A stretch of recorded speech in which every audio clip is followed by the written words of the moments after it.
Alors, nous reprenons, Baruch Hashem, la Haftara de Yom HaAtzmaut. Nous avions évoqué l'idée qu'il y a une prise de, si je résume en un mot, une prise de confiance, une prise de conscience dans la confiance, dans le sens de l'histoire, et cette capacité justement à remercier, n'est-ce pas, à reconnaître, on avait dit, Odecha ki anaf tabi, à la fois de m'avoir envoyé en exil, et à la fois de m'avoir, bien évidemment, ramené en Eretz Israël, qui est ma plus grande consolation, bien évidemment, dans cette épreuve de délivrance. C'est ce que nous avions soulevé sous les différents aspects de la source numéro 2 avec le Hacher HaKadosh. Je voudrais rebondir là-dessus avec nous rappeler ce que nous dit Makor numéro 3, le Malbim, sans plus attendre.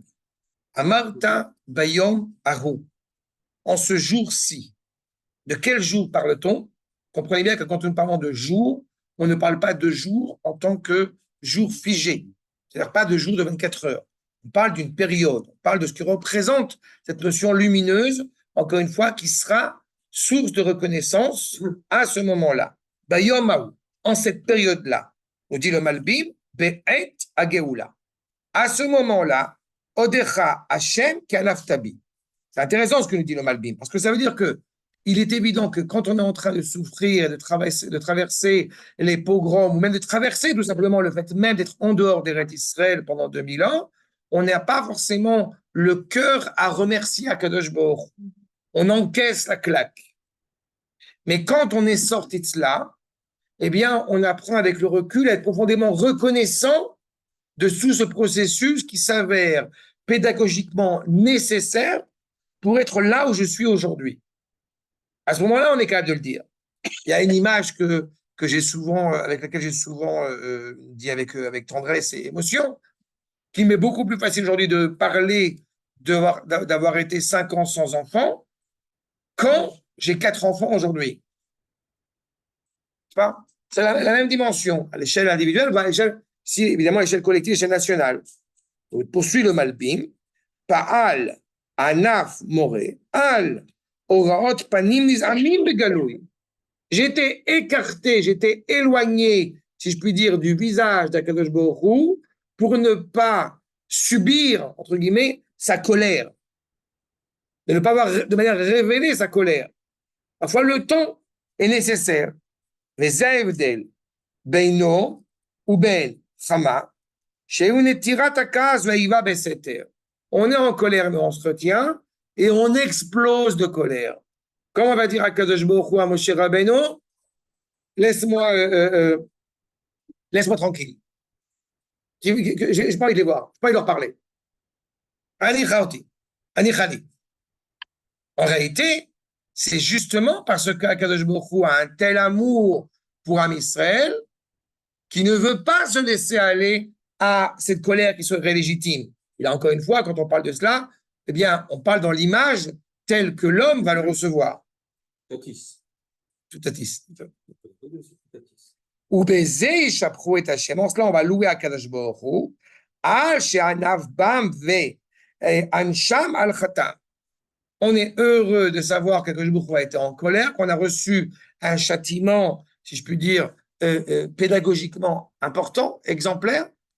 Dans le Mizmor qu'on va lire, le Mizmor Kouzaïn qu'on va lire, qu'on lit à Pessah et qu'on va lire à Yom HaAtzmaut, en rentrant dans la prière de Harvit, il y a tout un enseignement, si vous avez l'occasion de l'écouter, c'est un cours que j'avais fait sur ce Mizmor 107, où on met en évidence le fait que, grâce au Rav Kook, dans son explication, il y a 4 types de personnes qui doivent remercier Akadosh Baruch Hu quand on a été en prison, quand on a été malade, quand on a été dans le désert. Et le Rav Kook développe cette idée que parfois, on a besoin de sortir dans le désert, entre guillemets, pour pouvoir reconnaître et remercier Akadosh Baruch Hu, eh bien, de payer des impôts et d'habiter dans une ville où il y a une coupe patrolim, où on vit, où il y a une cohérence, encore une fois. Quand on a tendance à se plaindre, pourquoi est-ce qu'on paie autant d'impôts, pourquoi est-ce que, etc., etc. Eh bien, sors dans le désert, tu vas comprendre à quel point ça a de la valeur d'être ça.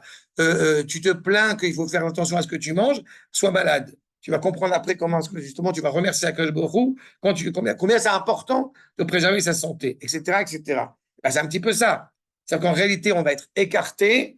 Ça nous permet de comprendre à quel point la sérénité de notre peuple nous manque de ne pas être chez nous. Ça en cela. Le châtiment, c'est pas Auschwitz. Le châtiment, c'est d'être d'être en exil, c'est déjà, encore une fois, quelque chose d'absolument terrible. Et ce qui est encore évidemment plus terrible, c'est quand on commence à se sentir à l'aise en dehors des Israël. C'est la synagogue. Elle ressemble comme deux gouttes d'eau à une église, comme à Florence. C'est magnifique. Voilà.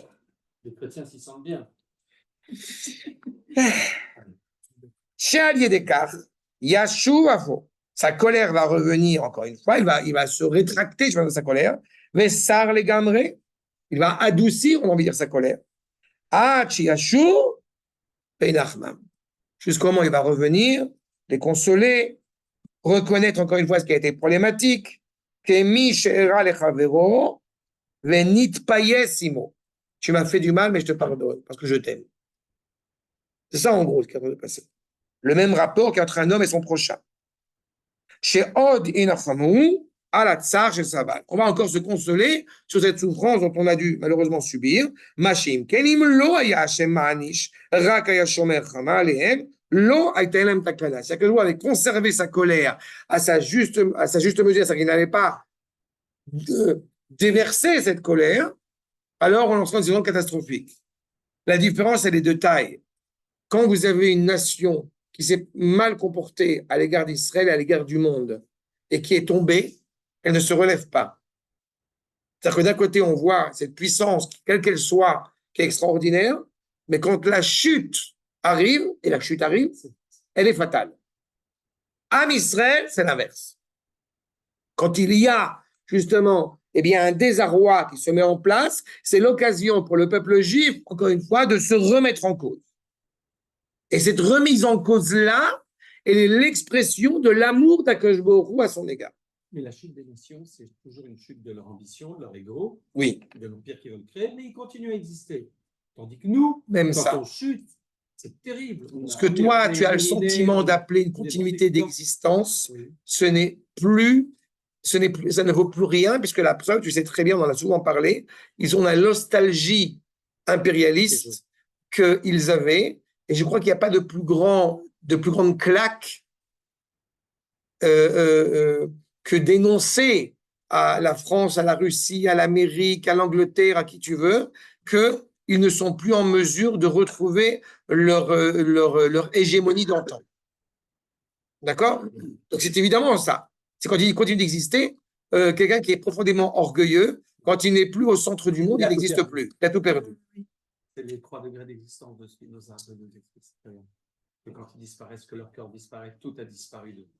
Tandis que celui qui a vécu intensément ces intensités, quand il disparaît, ce n'est que la partie corporelle. Oui, je sais, c'est un truc juif, on est d'accord. Ouais, je t'avais dit. Non, il y a un professeur de philosophie marocain qui s'appelle professeur Maïmonide, qui a écrit dans les 8 chapitres le Rambam, Shmoni Prakim, l'introduction à la traité à vote, il dit exactement cette problématique-là. Et tu retrouves ça aussi dans la Halacha, qui est très intéressant dans l'Ilchot Deot, le Mishneh Torah du Rambam, sur le fait que justement, combien on est prêt parfois à s'investir juste pour ne pas perdre notre stature. On est prêt à investir beaucoup d'argent, beaucoup de force, beaucoup d'énergie, juste pour ne pas ne pas être déphasé, ne pas avoir voilà. On est prêt à se fourvoyer, mais pour pas être heureux. C'est exactement cela. Le rapport avec la propriété et le fait d'être. Pourquoi la propriété, Mechila? Parce que ça, quand vous allez dire retrouver l'hégémonie du monde, ça veut dire retrouver la propriété. Oui, mais à leurs yeux, on n'a pas de problème avec la propriété. Nous, on a un problème. Nous, c'est pas Israël, c'est pas une propriété. C'est ça. Oui, mais c'est ça. Mais on a ce rapport à la propriété qui peut être tout à fait digne. Par contre, on n'a pas ce rapport de colonialisme et d'impérialisme exacerbé qu'ont les nations. Parce que leur nationalisme, eh bien, il est exclusivement ethnocentriste. Il est tourné sur eux. Il est tourné sur eux-mêmes. D'accord? Maintenant, donc justement, face à cette réalité que malheureusement Israël a dû traverser malgré tout, la consolation, bien évidemment, vient avec la confiance infinie envers Akadosh Baruch Hu. Vous voyez ce que nous dit. Ce qui est étrange, par contre, c'est que quand Am Israël vit de grands événements, alors qu'on est en train de le vivre, pendant 2000 ans, j'aime souvent rappeler que malheureusement, pendant 2000 ans, la situation était catastrophique. Et pourtant, nous étions d'un optimisme inconditionnel. Et maintenant, pendant les 80 ans, près de 77 ans pour être précis, où nous sommes là, on commence à entendre des paroles pessimistes alors que la situation du peuple juif va beaucoup mieux. Cette reconnaissance envers Akadosh Baruch Hu implique qu'on ait une connaissance de l'histoire, combien il est important de connaître l'histoire pour pouvoir être suffisamment reconnaissant de ce qu'on a aujourd'hui. Premier stade. Seulement, on a un problème. Nous dit le traité de Nida que vous avez devant les yeux, l'accord numéro 4, juste les 3-4 dernières lignes. Itril mecharev ou megader, on a commencé à voir donc des châtiments terribles. Arrive le moment où clairement la nature reprend son sens. On peut dire la nature hors nature, la nature d'Israël reprend son sens. Itril modé ou meshabéa. La logique serait de commencer à louer, de commencer à encenser cette réalité extraordinaire dans laquelle nous sommes aujourd'hui. L'echach neymar, yashuv apecha, vetenachameni. On remercie Akadosh Baruch Hu d'être revenu de sa colère, qui est en cela une consolation. Excusez-moi pour l'image un peu forte, un peu dure. Hier, la femme était une femme battue. Aujourd'hui, le mari lui a apporté des fleurs. Il y a quand même une nuance entre les deux. D'accord? Ou il n'a pas encore apporté des fleurs, mais c'est plus une femme battue. Faut qu'elle dise merci. Faut qu'elle dise merci. Franchement. Non, mais il y a une idée qui est vraie. Il y a une idée qui est vraie. Tu sais, je vais te dire, un détail que j'aime souvent citer, c'est la grand-mère de mon épouse, Aléa Shalom, quand elle est arrivée d'Angleterre, ce qui l'a profondément surprise, agréablement surprise, c'est de pouvoir se promener dans les rues de Netanya à 18h, 19h du soir. Ce qu'elle ne pouvait absolument pas imaginer de le faire dans les rues de Londres à la tombée de la nuit. Et on parle de Londres. C'est que quand je dis effectivement femme battue, je dis que il faut savoir remettre les choses dans leur contexte. Un de mes maîtres bien connus qui avait suggéré qu'il était important que les Israéliens, les Tsabarim, les Israéliens qui ont grandi en Israël, bien qu'ils ne soient pas du tout, bien évidemment, en faveur de partir en dehors d'Israël, mais il serait bien qu'un Israélien aille faire un petit tour en exil, en Gola, en diaspora, pour pouvoir goûter ce que c'est qu'être juif en dehors d'Israël. Avec de préférence, à l'époque c'était en Sibire, on pourrait y adjoindre, aller dans le RER 9-3 à la tombe à 18h du soir avec une kippa et des tefilines, pour qu'ils comprennent ce que c'est que de vivre juif en Gola.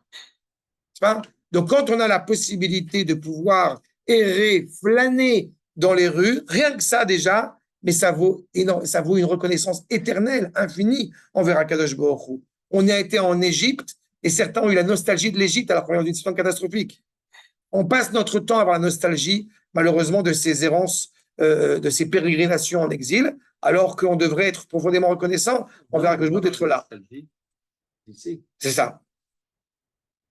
Ça, je le comprends tout à fait. Par contre, je ne comprends pas trop l'analogie avec la femme battue, mais... Oui, ça m'a non plus. Je dis la femme battue parce que pas la femme battue par Akadosh Baruch Hu. D'accord? Je dis la femme battue dans la mesure où nous avons malheureusement souffert d'être, entre guillemets, aliénés à un mari qui n'était pas le nôtre. C'est ça l'image que je veux dire. La femme battue, c'est le juif en exil. En fait, la femme, c'est le juif en exil, est battue par les goyim. Non, c'est par l'exil. Oui, par l'exil. Oui, mais c'est ça, oui, bien sûr, ça. Bien sûr. Mais on a été. Et dans ce cas, la femme est partie. Elle a quitté cet homme. Ouais, mais en Israël, c'est la femme, elle n'est pas. La femme, elle n'est pas partie.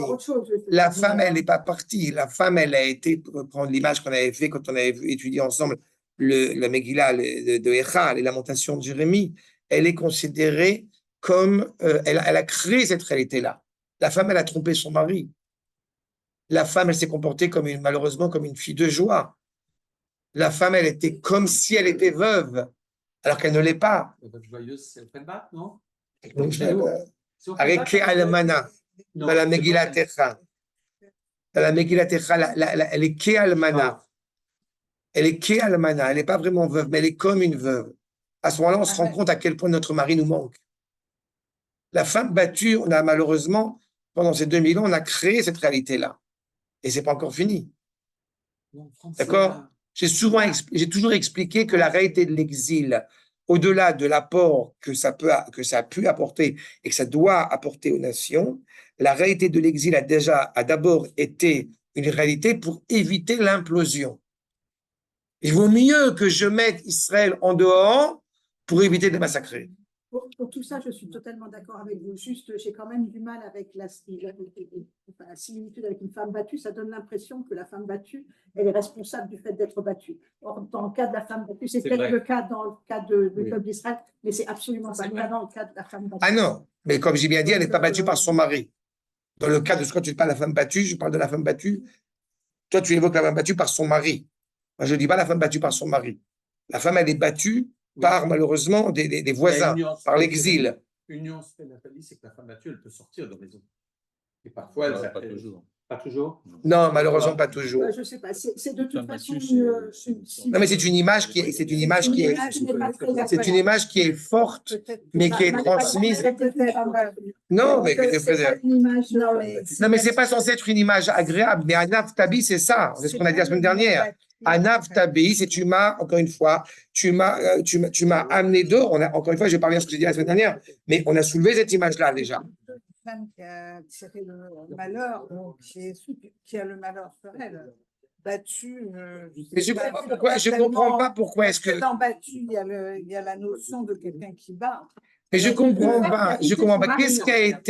Qu'est-ce qui a été l'acquisition? Qu'est-ce qui a été le pogrom de Kishinev? Qu'est-ce qui a été l'Angleterre, le pamphlet du bébé? Qu'est-ce qui a été le Auschwitz? Qu'est-ce qui a été notre histoire pendant 2000 ans? Donc, on ne parle pas de femmes battues, on parle du malheur qui est arrivé sur les. Je pense que de temps en temps, il faut savoir se rétracter. Dans ce cas-là, l'exemple est mal choisi. Je te dis ça avec. Non, mais c'est pas. Je sais que tu voulais bien faire, il n'est pas bien choisi. Mais non, mais. C'est un exemple qui est cité par les Rachamim. Am Israël, c'est la femme d'Akadosh Baruch Hu. Donc, on peut monter et descendre. D'accord, je veux bien entendre que quelque part, elle n'est pas restée. Qu'est-ce qui se passe quand une femme trompe son mari? Qu'est-ce qui se passe quand une femme trompe son mari? L'image, elle est volontairement choisie. Qu'est-ce qui se passe quand la femme a trompé son mari? On essaye de faire au possible pour d'abord essayer de vérifier si vraiment la femme a trompé son mari. D'abord. Mais une fois que la femme a trompé son mari, elle est condamnable à de lourdes peines.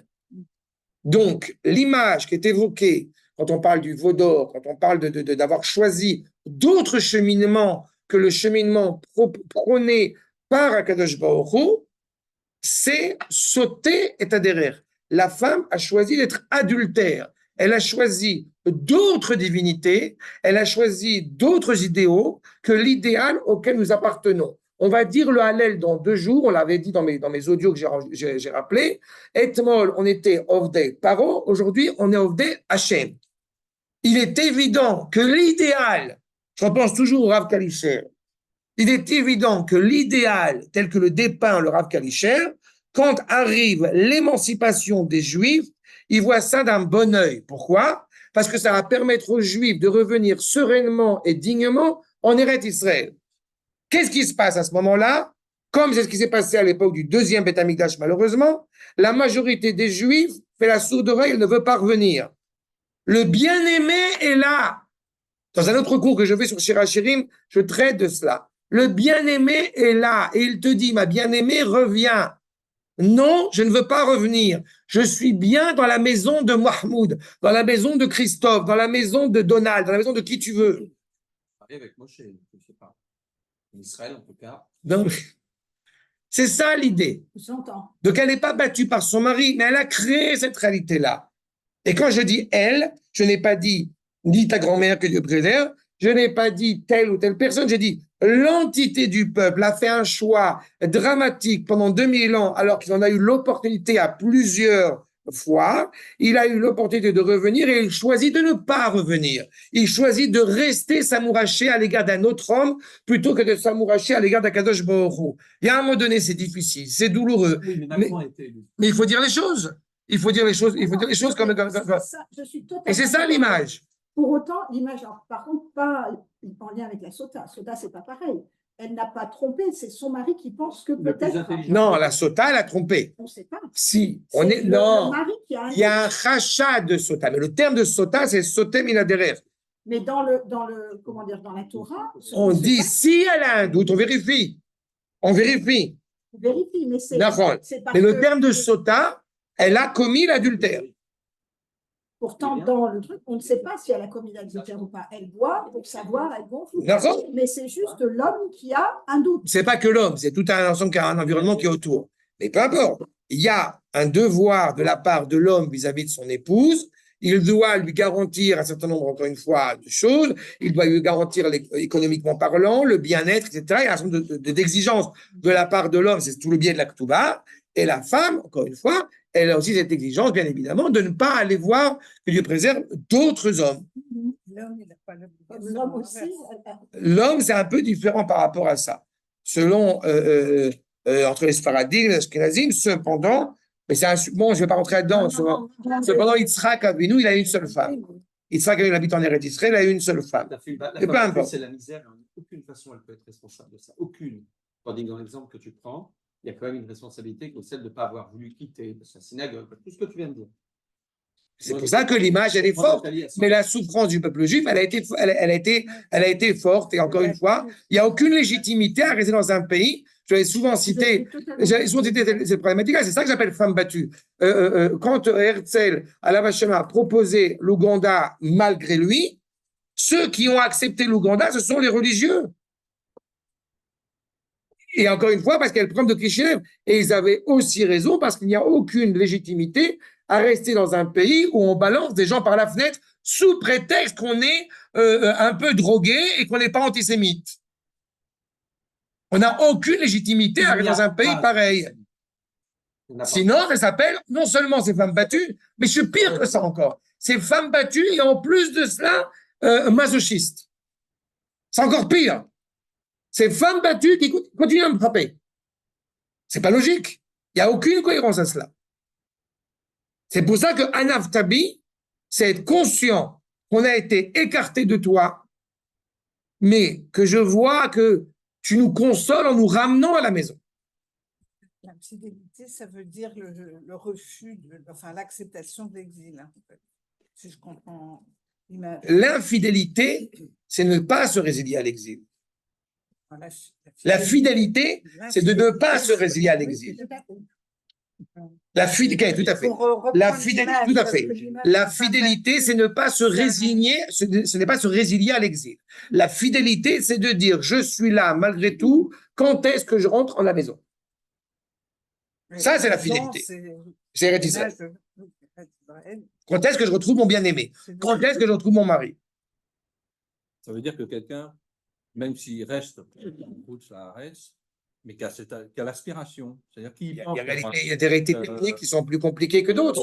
Il est fidèle. Enfin, il sait qu'à un moment donné, même si c'est éventuellement une génération après, il est dans le projet. C'est une parole qui doit être tenue. Mais encore une fois, ça implique une éducation derrière. D'accord? Achab. Donc justement, le problème, et je reprends mon propos, regarde ce qui est dans le traité de Fidat qui est souligné. Afilou ba'alanes einu makir benisso.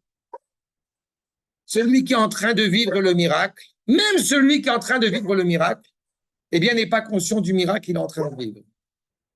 Il y a un mizmor qui est bien connu, où on dit, Az, justement, Igdil Hashem la sotimele, c'est les goïms qui parlent. Akadosh Baruch Hu, il a fait de grandes choses avec ceci. Pourquoi c'est les goïms qui disent cela? Pourquoi Am Israël n'est pas capable de le dire? Pas pour ça. Shira Ma'alot, Beshuv et Zion, quand on revient en Eretz Israël, Azimale, Sropinu, Ul Shonenu Rina, à ce moment-là, on va commencer à s'éclater de rire. Mais d'abord, il a fallu que les goïms reconnaissent quelque chose d'absolument exceptionnel, ces produits. Parce qu'on a du mal à voir, à reconnaître le miracle, à reconnaître le drapeau, à reconnaître l'étendard, à reconnaître la présence de notre bien-aimé. C'est difficile pour nous. Le monde entier va à gauche, pourquoi tu veux aller à droite? Non, tout le monde le reconnaît. Israéliens mettent des drapeaux. Non, je suis israélien, mettre des drapeaux partout et tu sais, les gens qui nous agacent de gauche, etc., On peut ne pas être d'accord avec eux, mais ils le font par amour du pays, ils aiment le pays. Je suis navré, tu n'as pas, Mechila, encore pas saisi ce que je suis en train de dire. Le problème n'est pas un problème politique, que certes que la majorité des Israéliens, à mon grand bonheur, mettent un drapeau, c'est tout à leur honneur. La question, elle n'est pas là. C'est l'Haftara de Yom Ha'atzmaut qu'on est en train de lire. La vraie question, comme on aime à la poser, est-ce que, c'est une question qui est souvent posée, qu'est-ce qu'il y a de Kodesh dans Yom Ha'atzmaut? Dès qu'on pose la question, c'est qu'on est passé à côté du problème. Donc, on peut déjà la poser. Mais justement, On peut pas non, la high-tech, c'est des gens pour qui Non. Yom Ha'atzmaut est peut-être le yom le plus kadosh. encore une fois, c'est pas un sentiment personnel. Kodesh, ça se traduit par le Hallel. Ou je remercie Akadosh Baruch Hu, ou je remercie pas Akadosh Baruch Hu. La grosse blague bien connue en Israël, c'est de dire je suis comme Ben Gurion, certains le disent, je ne fais ni Tachanoun ni Hallel le jour de Yom Ha'atzmaut. C'est une plaisanterie qui, à mes yeux, est profondément maladroite. Parce que nous ne reconnaissons pas justement, c'est un aftabi, ata, on se tourne vers Akadosh Baruch Hu. Tu m'as ramené à la maison. Que ça soit pour des raisons dites religieuses, où on ne reconnaît pas l'État d'Israël comme étant l'expression de la volonté d'Akadosh Baruch Hu, ou pour des questions pas religieuses, où c'est des bondieuseries, c'est de la bigoterie, l'État d'Israël, le sionisme, n'a rien à voir avec Akadosh Baruch Hu. Et les deux sont dans cette problématique-là. Ils veulent Israël, mais Israël sans Torah. Oui, mais enfin, même politique ou pas politique, tu as quand même des manifs de gauche où il n'y a pas un drapeau israélien. Il y a des drapeaux jaunes, mais c'est un indicateur. J'ai même accepté cette idée, mais j'étais indulgent. J'ai accepté cette idée de dire qu'effectivement, beaucoup d'Israéliens ont des drapeaux sur leur voiture ou sur ce que tu veux. C'est pas le fond. Le fond, c'est de savoir est-ce qu'on sait justement accepter ce postulat essentiel, le lien intrinsèque entre Akadosh Baruch Hu et Am Israël et Akadosh Baruch Hu. C'est souvent soulevé cette problématique-là. Ce ne fait pas depuis si longtemps que cela que nous avons un Premier ministre qui dit Bezrat Hashem. Il faut se rendre compte quand même qu'il n'y a pas si longtemps que ça, mieux que ça. J'ai entendu ça, ça m'amuse beaucoup. Je trouve que justement aujourd'hui, il y a une force extraordinaire qui est en train de s'exprimer en Israël sur le fait que ça a marqué le monde entier, c'est pour ça que ça m'amuse beaucoup, sur le fait que la mort du pape n'a intéressé personne en Israël. Le président a à peine évoqué des condoléances, des machins, mais on s'en fout. Mais il faut se rendre compte de ce que ça veut dire.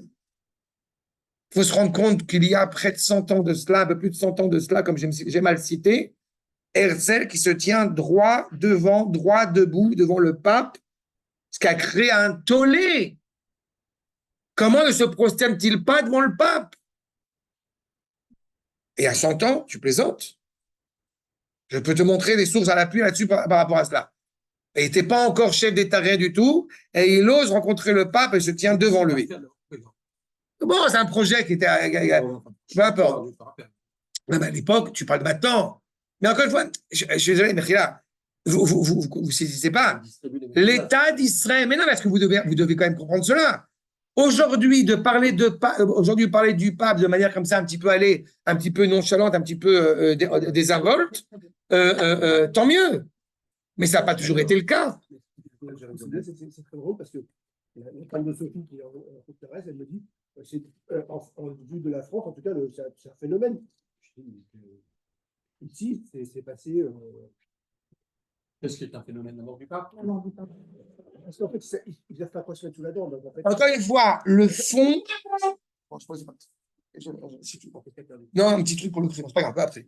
Le fond, j'ai pris ça comme exemple, et pour dire que justement, bon gré, malgré lui, le peuple juif est en train de revigorer de plus en plus cette identité. D'accord? Et c'est un exemple, c'est une illustration que je donne. Et parler aujourd'hui du pape avec des involtures, juste rappelez-vous, historiquement parlant, que ce n'était pas si évident que ça il n'y a pas si longtemps que ça. D'accord? Ça peut créer un incident diplomatique, ça peut créer tout ce que vous voulez.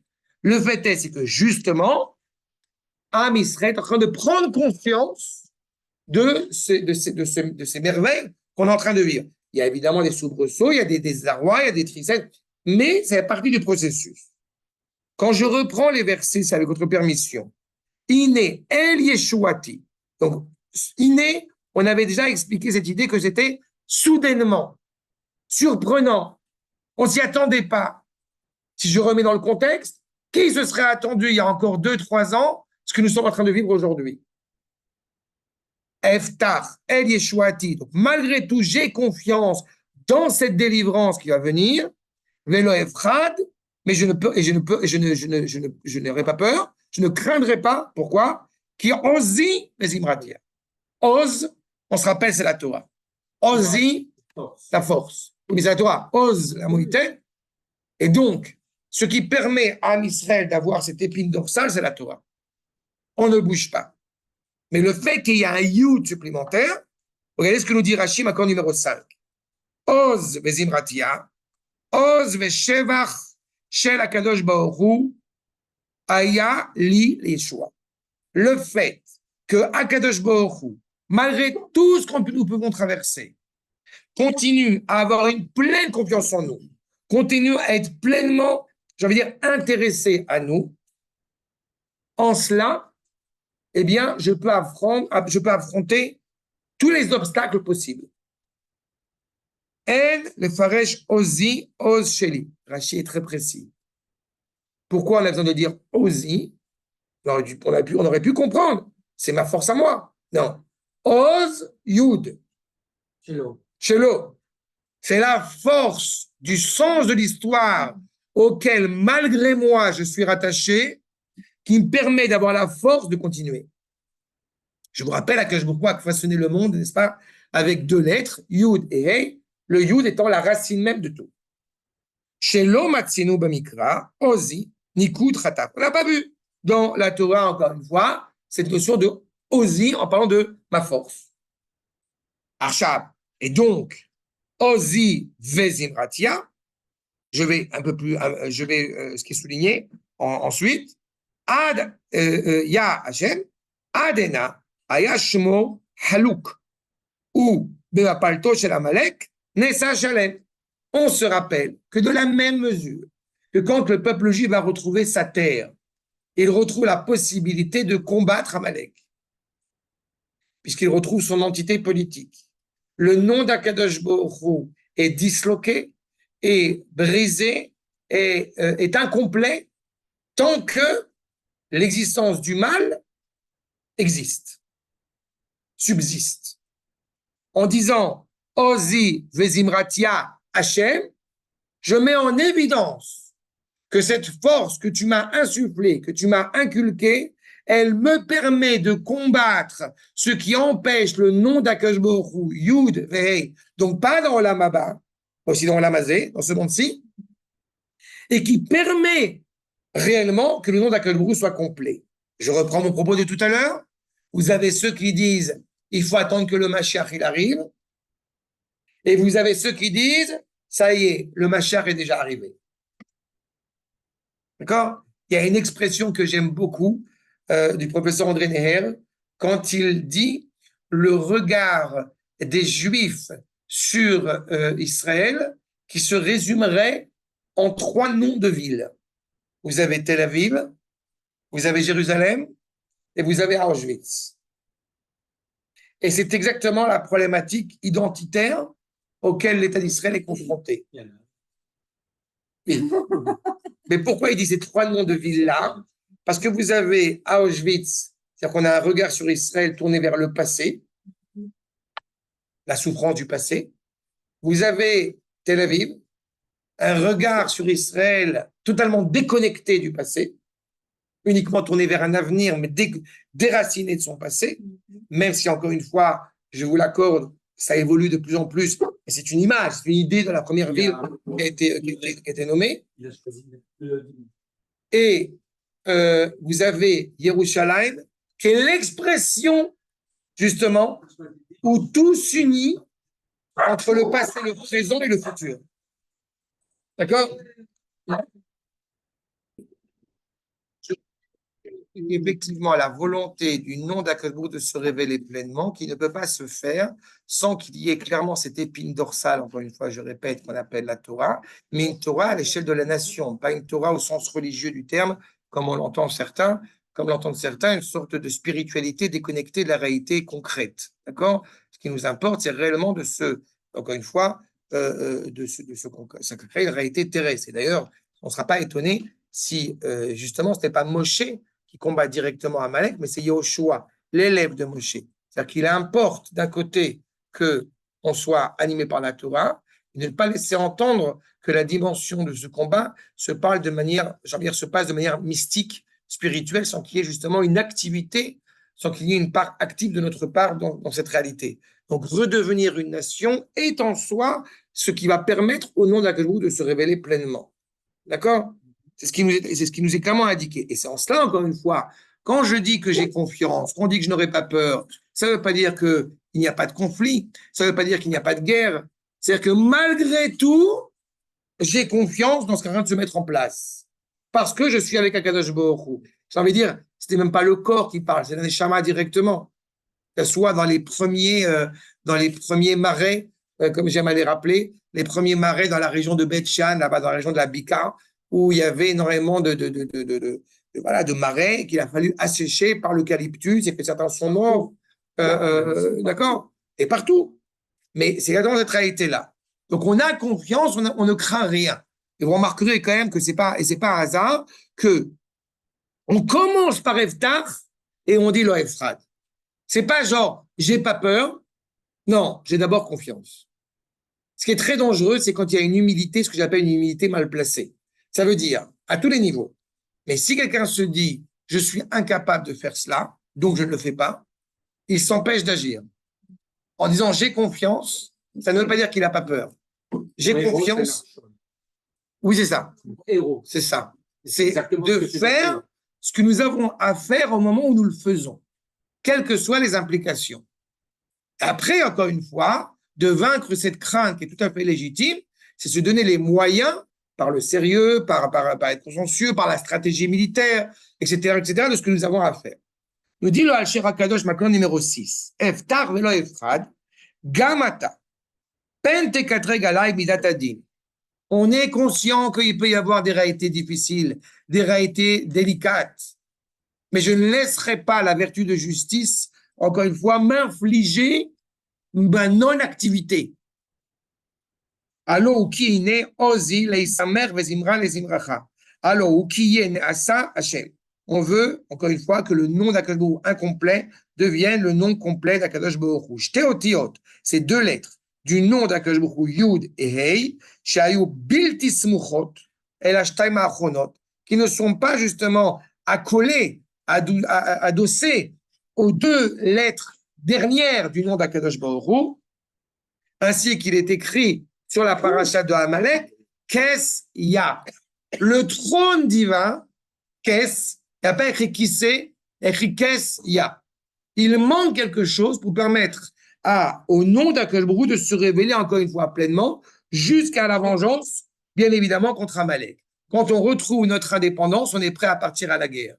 D'ailleurs, on ne nous a pas tellement laissé le choix. En plus. Et donc, ce que dit le Hacher HaKadosh au XVe siècle, c'est d'espérer qu'en retrouvant notre indépendance, en retrouvant cette consolation, parce que nous retrouvons la table de notre Père en Eretz Israël, en parallèle, j'ai envie de dire, nous avons suffisamment de vitamines, nous avons suffisamment de force pour pouvoir s'armer et aller combattre Amalek. À ce moment-là, le nom d'Akadosh Baruch Hu va être complet. Va être complet parce qu'il y a les deux premières lettres, mais va être complet par le Vav et Hey, qui sont notre association, notre lien avec Akadosh Baruch Hu. On l'avait déjà évoqué, Vav et Hey, Gematria 11. Les 11 éléments, n'est-ce pas, de la Kétoret. Les éléments qui nous rattachent aux ensembles, qui nous rattachent à Akadosh Baruch Hu. D'accord? Vous direz que c'est le digne contre le chesed, je comprends pas. Ce n'est pas le din contre le chesed, c'est la révélation du din et du chesed ensemble. Ce qu'on appelle la rachamim. Mais c'est la révélation ensemble. Justement, tout pourrait nous laisser croire, selon l'appareil, je veux dire de jurisprudence, l'appareil de la justice, que nous ne sommes pas méritants d'être sauvés, d'être épargnés. Et notre réponse est, on avait dit, c'est un terme qu'on a utilisé la dernière fois, c'est très important. Notre réponse est, c'est ça, on sera méritant. C'est le vrai, le din d'Akadosh Baruch Hu vis-à-vis de Am Israël, c'est du chesed. Ou le chesed, c'est du din. Que les Lévites sont de l'ordre du din et que les Kohen sont de l'ordre du chesed. Exactement. Mais on avait déjà évoqué le fait que justement, tu as parlé de Narshon, que celui qui est invoqué par l'amour de Am Israël inconditionnel et l'amour d'Akadosh Baruch Hu inconditionnel est la vertu d'harmonie par excellence, c'est Aaron à Cohen, et qui est marié avec la sœur de Narshon. Il faut énormément de bienveillance, mais une bienveillance qui est armée. Une bienveillance des Kohanim, mais qui peut devenir les Maccabim. Une bienveillance, encore une fois, du Kodesh, mais qui devient assumée avec force qu'elle est. C'est super, Magnifique. d'accord? Magnifique. Donc, je poursuis. Et c'est ça, bien évidemment, qui va clairement nous libérer totalement du joug, à la fois du joug des nations, mais aussi du joug spirituel auquel nous pourrions être esclaves. C'est pas parce qu'on sait pertinemment que aller massacrer Gaza, qui est une bonne chose, mais ce n'est pas la seule chose à faire. D'accord? Je répète, c'est évidemment une bonne chose. Mais il faut ajouter à cela la justesse Daria, ça passe. du propos. Ça passe à Oui, mais c'est pas grave. Ça passe à. Ok. Bien sûr. Ça passe maintenant.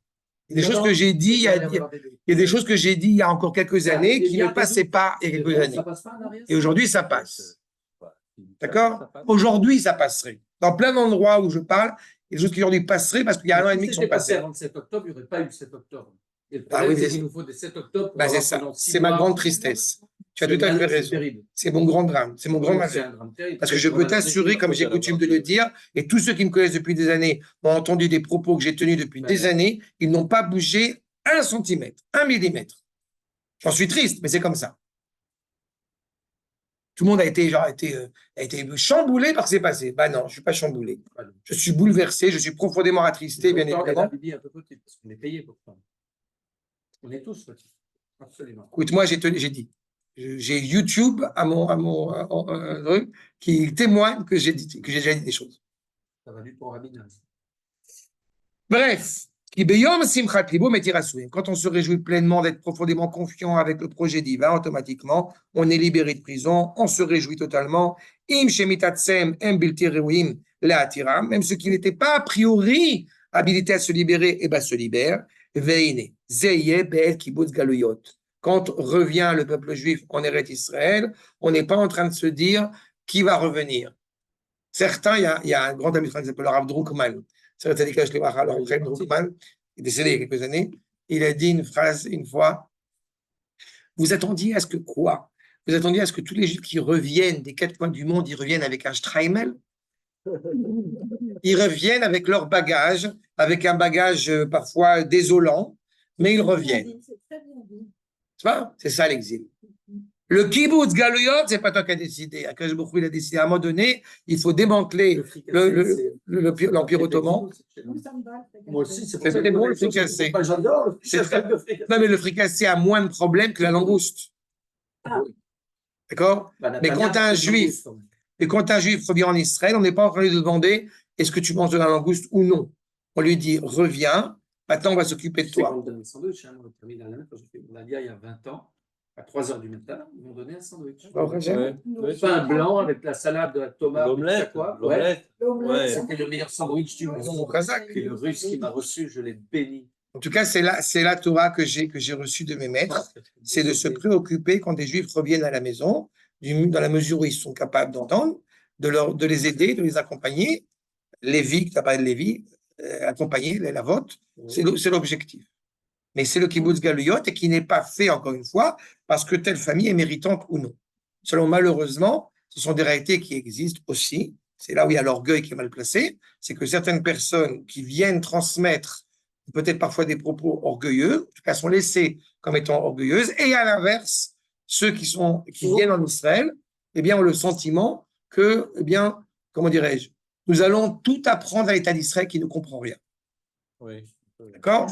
Et ça, évidemment, cela est très navrant parce que c'est une mécompréhension, mais c'est pas grave. On les aime quand même. Et puis, ils évoluent sur le chemin. C'est ce exactement. Ils ont déjà fait au début. Exactement. Mais le kibbutz galouyot, c'est prise de Comment conscience. apporter quelque chose. L'État d'Israël Bien doit sûr, évoluer bien aussi. sûr. Hein. Bien sûr. Mais Donc, il faut être conscient qu'on mais- voilà. Comment on contribue, c'est la question. Dans tous les cas, Am Israël revient sur sa terre. Vous voyez la suite. Keomuro venasa nes la goïm. Quoi nasa nes la goïm? On pourrait dire, oh, il y a eu un miracle parmi les nations? Non. Il y a un drapeau. Ça y est. Le nes, c'est l'étendard. C'est pas seulement que le miracle, c'est aussi l'étendard. L'étendard élevé. Akash Baruch Hu nous a sortis d'Égypte, Beyat Chazaka, ça c'est la sortie d'Égypte, ou Bezroa Netouya, c'est ce que nous sommes en train de vivre maintenant. Le bras étendu. D'accord? Les nations sont en train de voir, toutes le reconnaissent, malgré elles, que l'État d'Israël est l'État des Juifs. Ce qui suscite déjà chez nous des controverses. Est-ce que c'est un État juif ou un État des Juifs? Mais peu importe. Oh non, malheureusement. Judenstaat. C'est la controverse qu'a voulu dire Herzl. Pardon? Pour Herzl, c'est un État juif des Juifs. Ça me va. Du moment qu'il y a juif, donc l'État. Oui, mais c'est toute la C'est conception. mon organisation, c'est pareil, parce que j'ai une organisation qui s'appelle Camando, peu importe. En hommage à la famille Camando, il n'y en a plus un qui dit tout c'est exterminé. Les gens me disent c'est comme YPO. YPO, c'est Young President. C'est un YPO pour les juifs, je leur dis non. Les YPO, של יהודים, זאת אומרת, הם ערכים יהודים. זה לא YPO בשביל יהודים, זה ה-YPO. Mais ça commence à être changé. Mais c'est des choses qui n'ont pas été claires pendant quelques années dans l'État d'Israël naissant. D'accord? État juif, démocratique, c'est compliqué tous ces termes-là. C'est pas clair. À un moment donné, ce flou a été très agréable pour certains et ils ont transfiguré, voire même souillé Herzl pendant des années à cause de cela. Aujourd'hui, ça change. Bon, c'est un vrai débat que j'ai avec en famille et pas qu'en famille, avec des élèves à moi aussi, sur le fait d'aller au musée de Herzl à Jérusalem. Et mes enfants, comme les élèves, etc., me disent, vous n'aimez pas que j'y aille parce que je vais m'énerver. Et mes enfants sont convaincus que je vais m'énerver. Moi, je dis, mais non, je ne vais pas m'énerver, je vais écouter ça. Mais comme on a tellement transformé Herzl en hérétique, anti-religieux, de gauche, etc. Voilà. Hein? Sur le... C'est toi? Non, parce que j'ai fait un cours sur Herzl, qui est très important. Et j'ai montré à quel point c'est une personnalité hors pair et qui n'est pas suffisamment honorée comme il devrait l'être. C'est ça, malheureusement. Bon, c'est un cours que j'ai donné il y a des années. Le fait est, Rabotai, c'est que donc, le fait est, Rabotai, c'est que le Am Israël retrouve, le fait est, c'est que Am Israël retrouve sa place. Au moment du retour des exilés, il y a un processus qui n'est pas simple. Soit qu'ils viennent, qu'ils repartent, et qu'ils reviennent. Et même pendant qu'ils reviennent, c'est le kibbutz galouyot à tous les niveaux. Un peu comme une chanson populaire. Même le kibbutz galouyot, c'est pas seulement le kibbutz galouyot de revenir en Eretz Israël, c'est de revenir à une identité authentique, n'est-ce pas? L'identité authentique ne veut pas dire qu'on doit annihiler ce qu'il y a de positif dans les bagages que nous avons ramenés du dehors, mais intégrer une mentalité, intégrer une société. C'est exactement cela. Le tiltoul, c'est pas que physiquement, c'est mentalement aussi. Et tiltoul, betzadma. Et donc, automatiquement, tiltoul, c'est porté. Ah oui, c'est porté. ça ne ressemble pas au bégaiement de Moshe? Non, non, non, pas Gimgum, Tiltoul. Oui, ça ressemble. Mais Moshe Rabbeinu, il n'est pas dans le Gimgum, il n'est pas dans le bégaiement. Le bégaiement, il dit des paroles qui sont trop lourdes à entendre aux yeux du peuple. Il ne bégaye pas.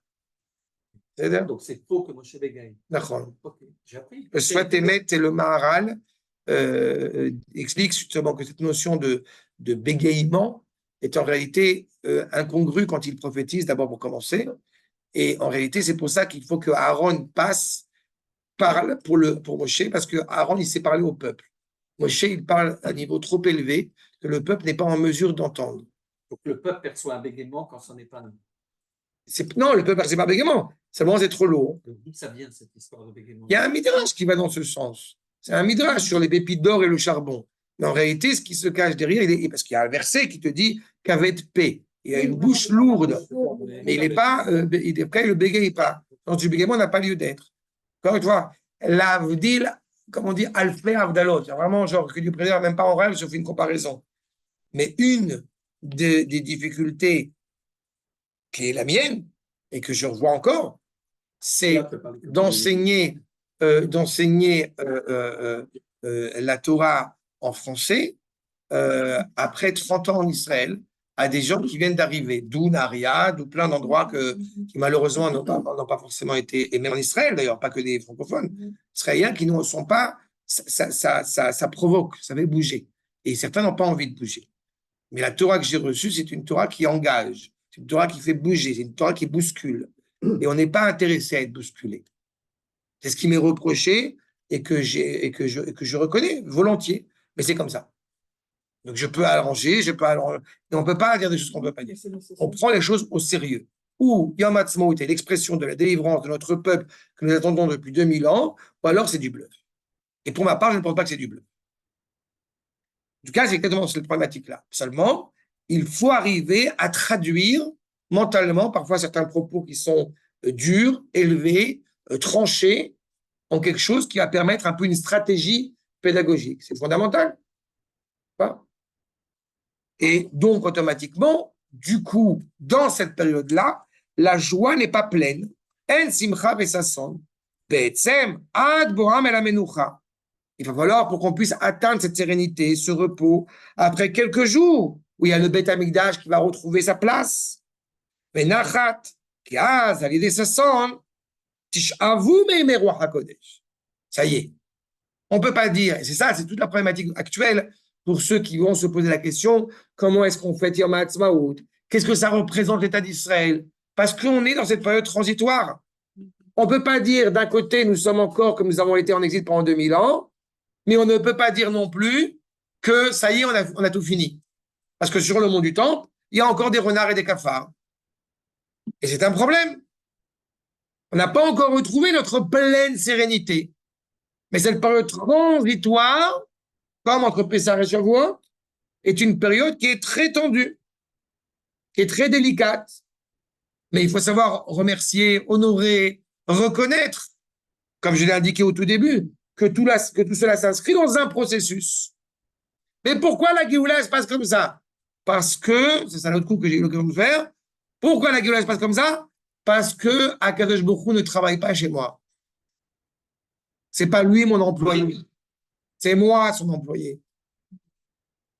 Pourquoi le processus n'est pas complet? C'est peut-être plus ça la question. Mais Pourquoi on en est encore là? Pourquoi est-ce qu'on n'est pas passé d'un téléphone à la question que tu poses, je vais te répondre de la manière suivante. Pourquoi est-ce que on n'est pas passé du téléphone avec fil, qui fait le cadran, pourquoi on n'est pas passé de ça au smartphone numéro 15 directement? C'est pas ma question. C'est pas ma question. Alors, on était en exil, enfin tous. On arrive en Israël. Israël est une nation entière, pleine et entière. Et néanmoins, on est encore un peu en exil dans Israël. Donc, on n'est pas en exil. On est quand même un peu, puisqu'il y a des cafards qui nous disent tout le temps. Mais parce que le peuple. Ça veut dire qu'il y a quand même. Ça veut dire que le peuple juif a entamé un processus dont il se libère progressivement. C'est exactement la réponse que j'ai donnée. Alors, je vais la formuler autrement pour que ce soit plus clair. Quand tu as pris des mauvaises habitudes, eh bien, il est très difficile de les corriger pour qu'ils soient totalement digérés et intégrés en un claquement de doigts. Je vais être méchant. Je te prie de m'excuser, je vais être méchant pendant 2 secondes. D'accord? 2 secondes. Euh, un homme ne peut pas servir un homme ne peut pas servir du vin à une femme. Non, non, mais je vais un homme ne peut pas, Il peut pas un homme ne peut pas, un homme ne sert pas du vin à une autre femme que sa femme. D'accord? C'est un exemple tout bête. Il n'empêche que quand on a grandi dans un environnement de mixité, eh bien, ce n'est pas toujours évident à entendre. Ce n'est pas toujours évident à gérer. Tu multiplies ça à l'échelle de la nation. Chaque communauté, chaque peuplade, chaque communauté juive qui revient après 2000 ans d'exil des 4 coins du monde, il a des habitudes. Des bonnes habitudes, mais aussi malheureusement des mauvaises habitudes. Ça fait 2000 ans qu'on nous a expliqué que tuer et assassiner, c'était la même chose. Ça fait 2000 ans qu'on nous a expliqué que le judaïsme est une religion. Ça fait 2000 ans qu'on nous a expliqué que l'endroit le plus saint du peuple juif, c'est le Kotel. Ça fait 2000 ans qu'on nous a expliqué que les sacrifices n'auront pas à être renouvelés au moment de la fin des temps. Ça fait 2000 ans qu'on nous explique que, en réalité, l'État d'Israël, il n'y aura pas de guerre, que le Mashiach va venir nous chercher. Bon, ça ne fait pas 2000 ans, pour ceux qui ont étudié un petit peu. Ça veut dire qu'il y a un vrai travail de fond qui est à faire, c'est ce que modestement on essaye de faire, et qu'automatiquement, ça provoque, ça bouleverse. Et puis, ça fait 2000 ans qu'on est traumatisé par un ensemble de phénomènes que nous avons traversés et qui font qu'on ne pense pas forcément sereinement pendant 2000 ans. Si on avait dit il y a 2000 ans que revenir en Eretz Israël, ça va être compliqué, comme ça a été le cas quand Moshe Rabbeinu va dire au Chachmei Israël, au maître, ayez, Asher, ayez, je serai avec eux dans les souffrances qui vont traverser maintenant, mais aussi dans les souffrances qui vont traverser dans le futur, il n'est pas certain que les 1/5 qui sont sortis seraient sortis, même les 1/5. On a du mal à dire aux Juifs que de venir en Israël, c'est compliqué. Sauf que maintenant, Baruch Hashem, il y a YouTube, il y a Instagram, il y a I24, il y a ce que vous voulez, il y a des statistiques et on sait pertinemment que vivre en Israël n'est pas une évidence. Mais qu'est-ce que ça engrange? Que les gens ne sont pas pressés de monter, sauf quand ça commence un petit peu à bouger. Donc tu dis pourquoi est-ce qu'on en est là?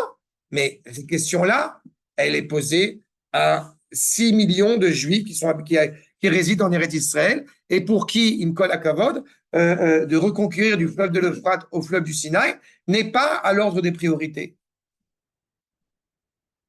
Mais donc, qu'est-ce qu'on fait? Alors, il y a une première solution, on reste les bras croisés.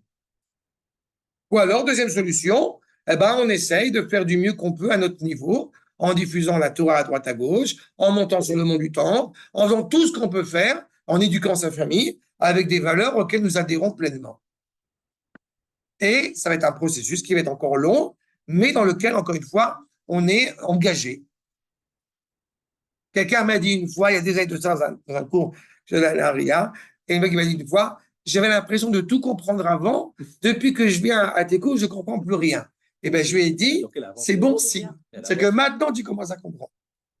C'est exactement cela.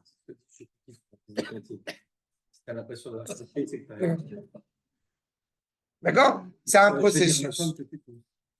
Ça doit être beaucoup plus grave que le vin. Je veux dire, elle tourne. Ah, je crois qu'elle tourne. Ça, je peux te dire. L'envie du vin, c'est un antidote. En tous les cas, vous comprenez à quel point c'est un processus qui est difficile. En tout cas, vous comprenez pourquoi c'est un processus qui est difficile. D'accord? Et qui n'est pas, encore une fois, justement, parce qu'il ne peut pas être du haut vers le bas, il est intéressé à être, j'ai envie de dire, à être horizontal. Et pour qu'il soit horizontal, c'est-à-dire pour qu'il soit justement engageant à l'égard de la créature d'Israël qui participe à ce projet, ça ne peut pas se faire de manière miraculeuse. Ça doit se faire justement kima.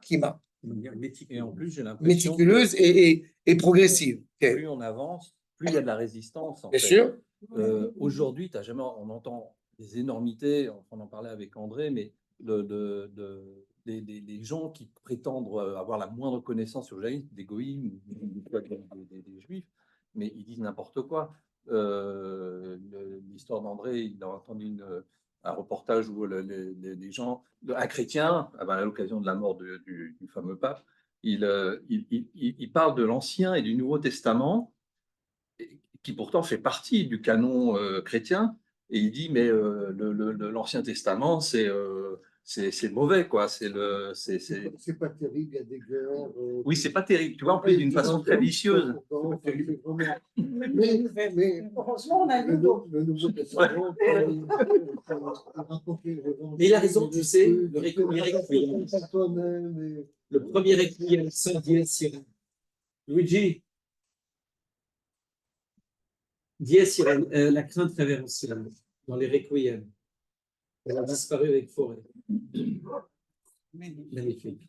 Forêt a supprimé la crainte révérentielle. On peut traduire par colère divine, mais c'est pas ça. Et après, tu connais le requiem de Duruflé? Parce que c'est beau ça.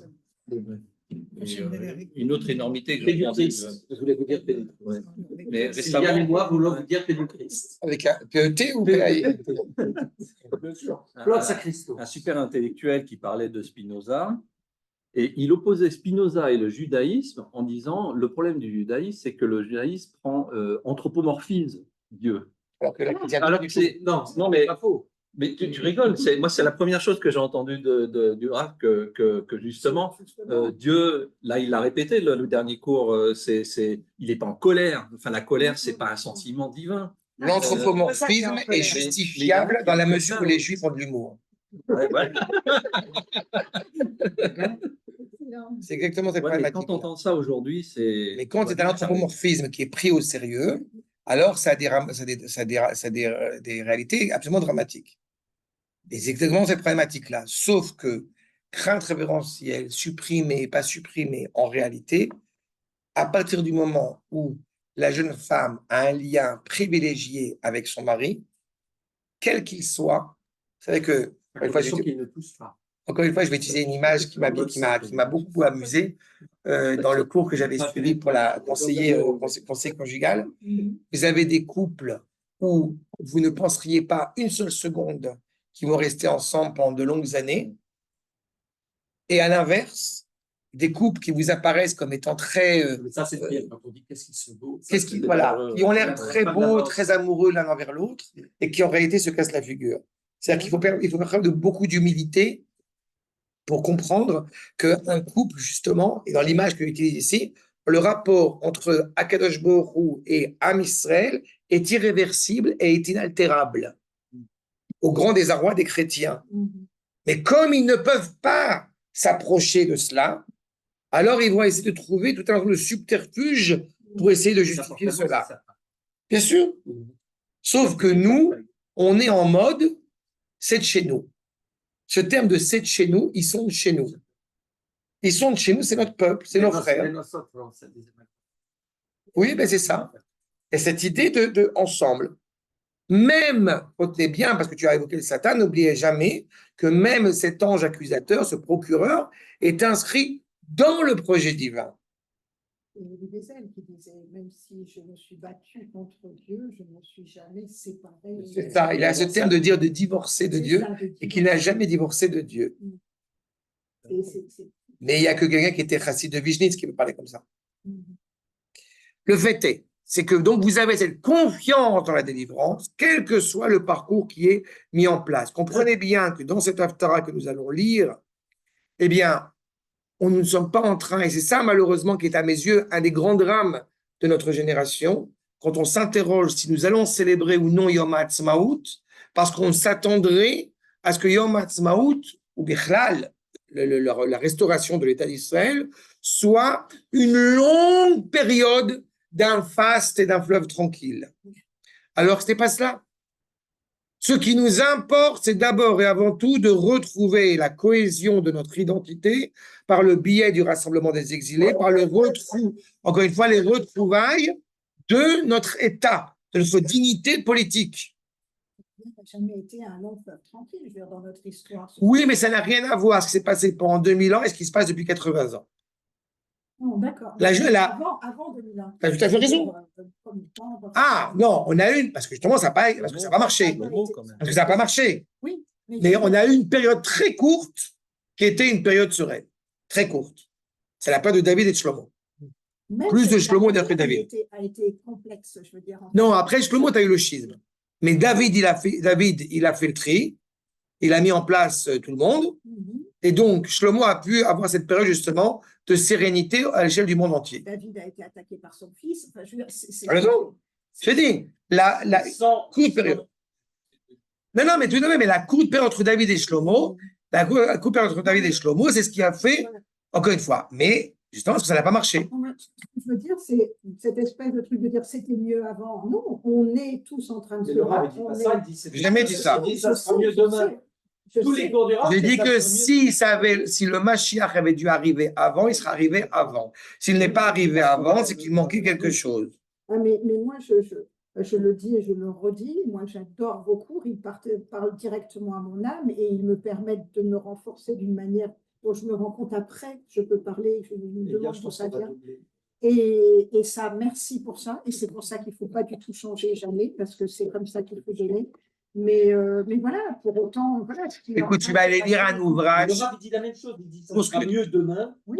Et si c'est bien aujourd'hui, c'est parce qu'on se rapproche de demain. Je t'encourage à aller lire un ouvrage. Je t'encourage à lire un ouvrage qui est très important, qui est une traduction d'un article du Rav Kook, qui s'appelle Politique et religion, le destin de la nation hébraïque, je crois que c'est comme ça qu'il s'appelle en français, traduit et commenté par Monsieur Benjamin Gross à la Shalom. C'est un ouvrage qui est très important, qui est la traduction de Malacha et Deot, qui est un passage dans Oroth. Et tu vas comprendre pourquoi est-ce qu'il peut y avoir justement des périodes dans l'histoire où on a eu un dirigeant extraordinaire et le peuple qui n'est pas à la hauteur, et parfois l'inverse. Mais la réalité auquel nous aspirons et auquel nous sommes en train de vivre, c'est la certitude, la conviction, justement, et la confiance envers Akash Borou. Il n'y a plus d'exil. Avoir confiance dans la délivrance ne veut pas dire que tout va pour le mieux, tout va tranquillement, mais avec la certitude que c'est terminé. On a 3 patriarches, 3 exils, pas plus. C'est tout. Je veux juste avancer un peu, qu'on avance encore un petit peu. On n'a pas le temps de faire le Maharal, tant pis pour aujourd'hui, mais parce qu'il faut absolument qu'on avance pour cette Haftara. Iné. Regardez le Malbim, accord numéro 7. El Yeshuati. Voici ce que nous annonce le Malbim. Voilà ce que nous commente le Malbim. Ce que nous explique le Malbim. Eftar velo efrad. Sheivtechu. Shelo yavou od bagalut. Nous avons une pleine confiance que nous ne nous retournerons pas en exil. Cette délivrance sera la délivrance absolue, éternelle pour le peuple juif. Comprenez que dire cela pendant 2000 ans, c'est compliqué. Et je ne dis pas seulement 2000 ans comme un chiffre au hasard. Mettez dans ces 2000 ans Shabtai Tzvi, D'Acosta, Frank et bien d'autres. Oui, aussi un D'Acosta. C'est aussi un Mashiach Sheker. Oui. Oui, mais c'est pas du président, c'est pas. Oui, mais c'est pas de sa faute. Mais tous ces gens qui se sont avérés comme étant des échecs dans la délivrance. Et eux, pour des mauvaises raisons, pour des bonnes raisons, c'était vraiment des problématiques. Et vous avez d'autres gens qui étaient extraordinaires, ne serait-ce que Bar Korva, mais qui n'étaient pas suffisamment, encore une fois, qui n'ont pas été reçus par le peuple. Et certains vont justement adjoindre Herzl à tous ces Mashiach Sheker. Mais la réalité, c'est que ce qu'a fait Herzl, c'est extraordinaire. Pourquoi Bar Korva est plus soutenu par Akiva? Enfin, pourquoi Rabbi Akiva, Rabbi Akiva, oui, pourquoi est-ce qu'il n'a pas... Parce que le peuple ne l'a pas suivi. Mais les 24 000 élèves sont partis pourtant au combat, mais la majorité du peuple n'a pas suivi. D'accord. Je crois qu'il y avait dans l'âme, il y avait pas.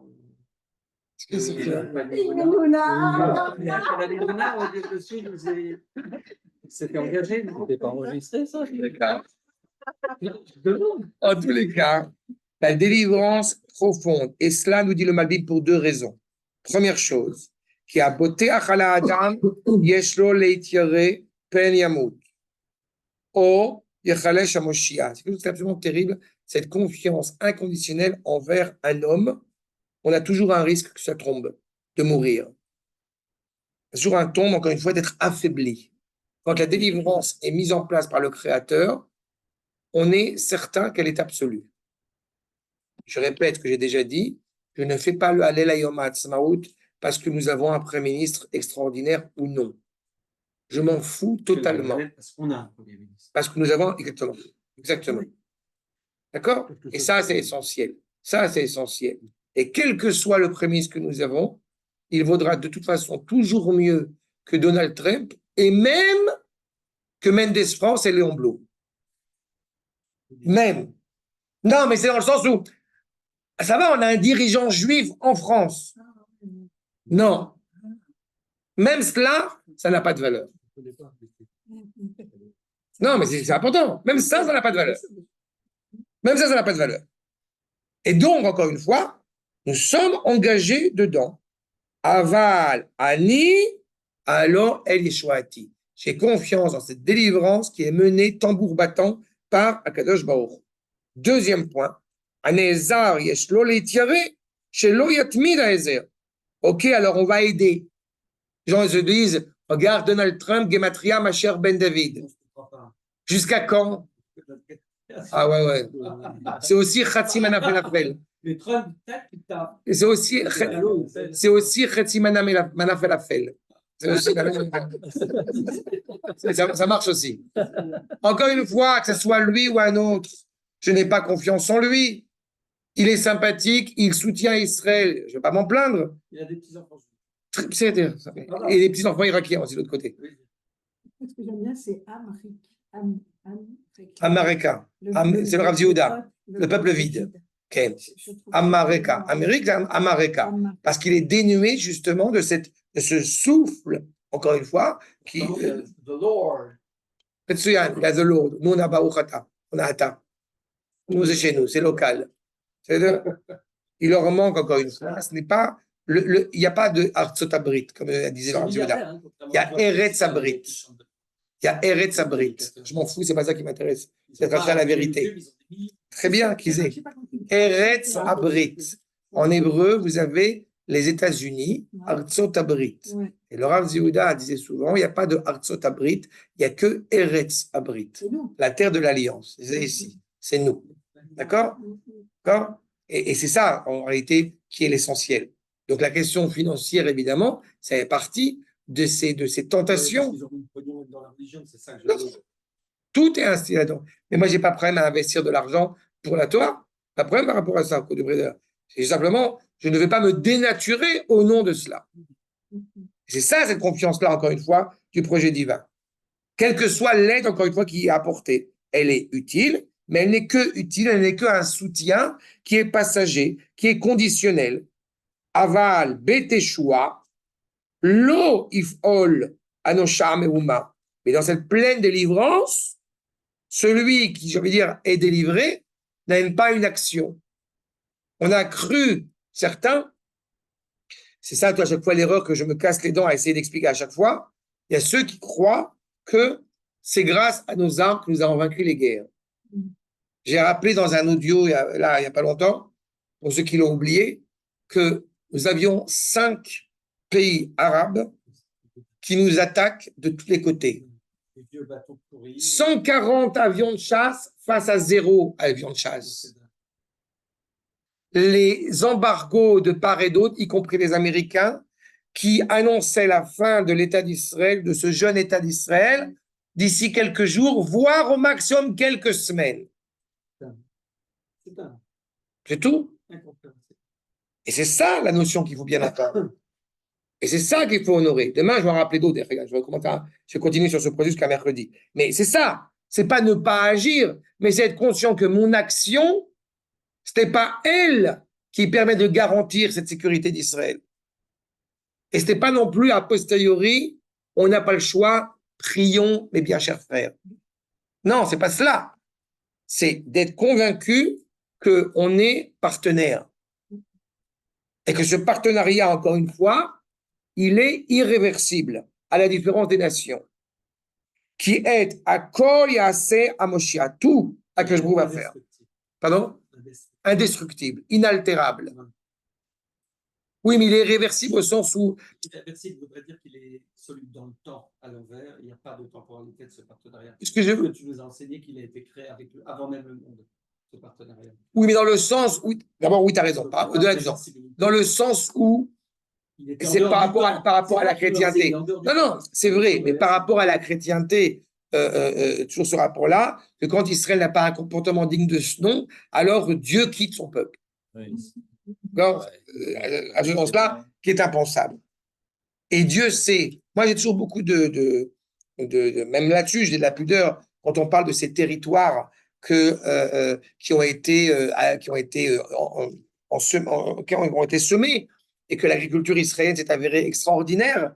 Et on se dit, mais quand même, toutes les nations au monde, à commencer par les Français, sont-ils tous bêtes de ne pas avoir réussi à faire de l'agriculture en Eretz Israël? C'est pas envisageable. Ils ont tous essayé. Les Anglais, les Français, les Byzantins, les Bretons, ça marche pas. Et si Akash Bokhu n'avait pas voulu qu'on soit capable de faire pousser des tomates dans le désert du Negev, eh ben on n'aurait pas réussi à faire pousser des tomates.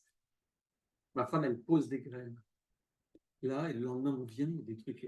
Nous, bah, Rachem. Moi, j'ai appris, bon, il faut que j'aille revérifier la chose, que la route des, comment dire, la route des épices avec les peuples nabatéens. Ah, c'est là où j'ai construit mon hôtel, hein. Oui, je sais. Mais donc, oui, il y a une Ah, je tiens, évidemment. Donc, les terrasses. sur cette route des épices, oui, Shifta, oui. eh bien, ils nous disent que les villes étaient plus grandes que celles qui existent aujourd'hui et comment dire, les espaces qui étaient avec des vignes, avec des trucs, étaient plus grands que ceux qu'on a aujourd'hui. Ils n'ont pas duré longtemps. Et alors, ça veut dire que quelque part, ils ont été capables, eux, de mieux. Très bien. Avant la venue d'Israël sur sa terre. Nabatéens. Et puis d'abord, tu as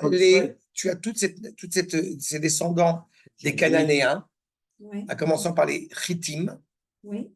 qui avaient un rapport, les Hittites, qui avaient un rapport à la terre, où ils étaient capables, rien qu'en sentant la terre, de savoir quelle agriculture convenait à tel ou tel pays, telle ou telle région. C'est comme ça que vous expliquez ce qui Bien dit sûr. par rapport aux Nabatéens. À partir du moment où Am Israël est revenu sur sa terre, alors toutes les nations, justement, ont pu bénéficier éventuellement de la bénédiction que prodiguait Israël.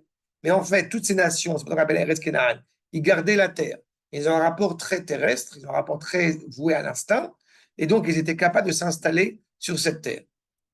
La réponse à la malédiction de Caïn qui doit errer tout au long de sa vie, c'est justement Israël, qui est capable de ne pas errer tout au long de son existence, et en parallèle, eh bien, ne pas avoir un lien d'esclavage, si je puis dire, à l'égard de la terre, ne serait-ce que par le biais de la Shemitah. Et cette alliance, encore une fois, entre les deux. Et toutes ces nations-là, comme tu as très bien dit, Nabatéens, Jébuséens, les Chittites, tout cela ont disparu. Oui. Et elles ne peuvent pas subsister. D'accord? Ça je dis. Les Byzantins, les Anglais, tous, sans aucune exception. Mais les Nabatéens, c'était un peu différent. Ce sont de la guerre des étoiles, c'est des gentils. Ils se sont fait bouffer par les Romains très vite. Ils ont laissé que d'une chose, c'est les terrasses. Oui. C'est tout ce qui reste. Mais comme j'ai souvent dit, de toute façon, la nature profonde de vouloir mépriser Israël a des répercussions à l'échelle du monde entier. On connaît la problématique. Israël, le nationalisme d'Israël, comme on l'a déjà évoqué, est bienveillant à l'égard de chaque parcelle de la création. Alors que quand les nations, eh bien, malheureusement, veulent attaquer Israël, elles finissent inopinément à attaquer le monde entier. Malheureusement, c'est ce qui se passe à chaque fois. D'accord? Ou Beteshuat Hashem. Donc, au moment où Akadosh Baruch Hu va délivrer son peuple, si cela se passe par, encore une fois, les hommes et que c'est grâce à eux que justement ça appelait une aide,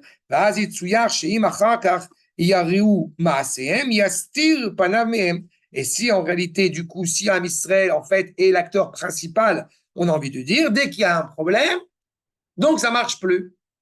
Sauf que, et c'est ce que parfois on entend même, tu comprends, l'État d'Israël sans les Américains n'existerait pas. C'est faux. Quoi? S'il n'y a pas les Américains, ça ne marche pas? Non, c'est plus compliqué que ça. C'est qu'Akadosh Baruch Hu a mis en place l'histoire pour qu'à ce moment-là, il y a les Américains font ce qu'ils font. Eux et d'autres. Et parce que tout est géré, encore une fois, à la base par le Créateur. Et quand je dis géré par le Créateur ou géré par la créature, ça n'enlève pas le devoir qu'a la créature. C'est juste que l'essentiel n'est pas par la créature.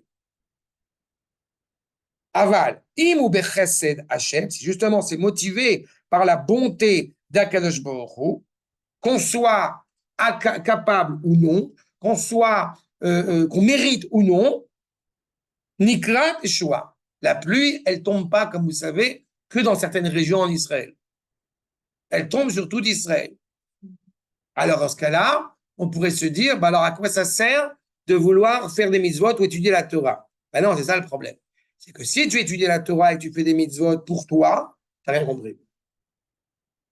Toutes les mitzvot que nous faisons, c'est pour l'Arab Israël, pour l'entité hébraïque. Et donc, on ne va pas venir en disant, c'est grâce à nous qu'il y a de la pluie. D'accord? C'est cette entité globale, mais qui est toujours motivée par la bonté, la bienveillance d'Akadosh Baruch Hu. Et c'est en cela où nous pouvons avoir une pleine confiance envers Akadosh Baruch Hu. Parce que si ça dépendait de moi, ça serait dramatique. De moi, pas individuellement, mais moi aussi. Ça serait dramatique. Az yuchul. Ce serait limité, ce ne serait pas dramatique, ce serait tragique. Ce serait tragique. Ce serait terriblement limité. D'accord. Mais ça veut dire qu'on aurait on aurait une crainte constante de faire une bêtise.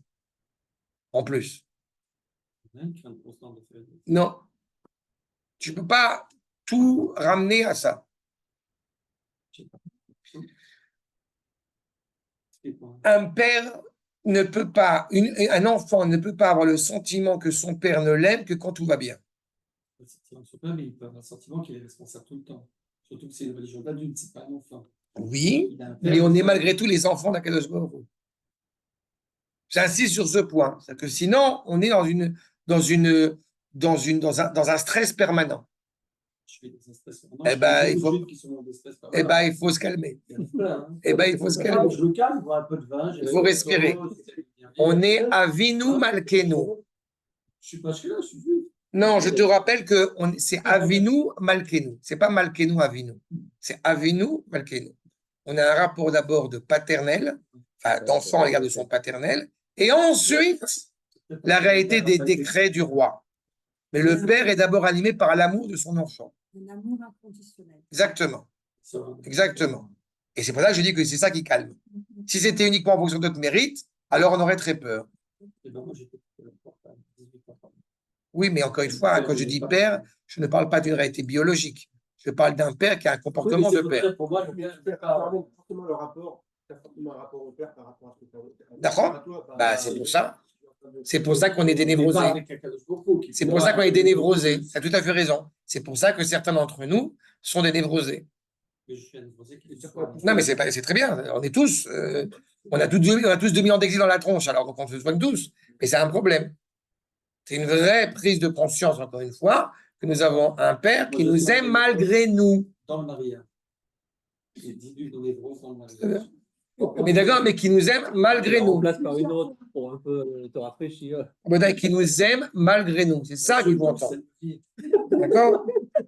Chez Yassir. Chez Yassir Chasdo Me'amam, Gamim Lo Yeruim. Ine, dit le Malvim, que Akash Baruch Hu ne va pas enlever la bienveillance à l'égard de sa créature, de son peuple, même si nous ne sommes pas méritants. D'accord?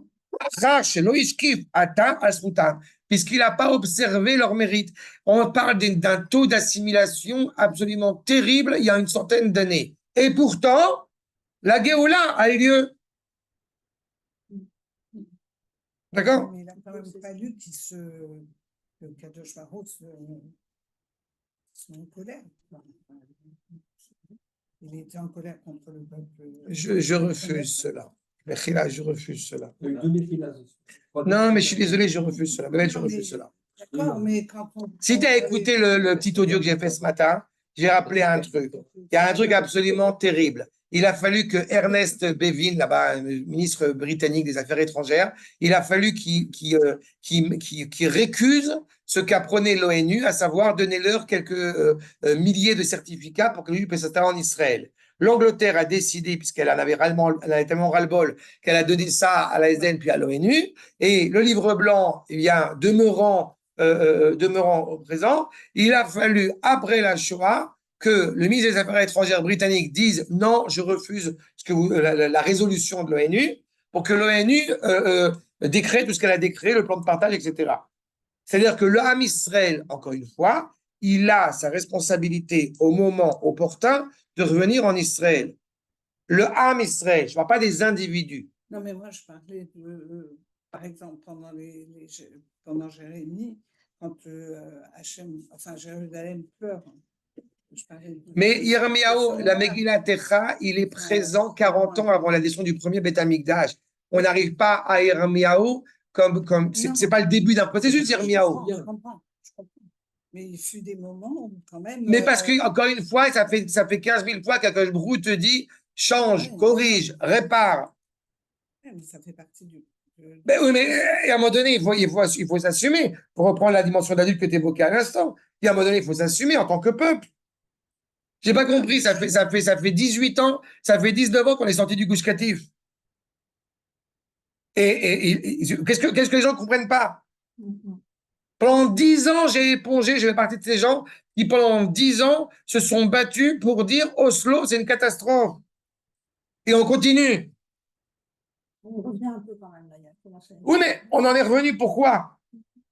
C'est pas Akash Brou qui est en colère. Tu dis Akash Brou, il est en colère. Tu mets tes prises dans la, tu mets tes mains dans la prise électrique et tu dis, mais pourquoi j'ai les cheveux qui montent vers le haut?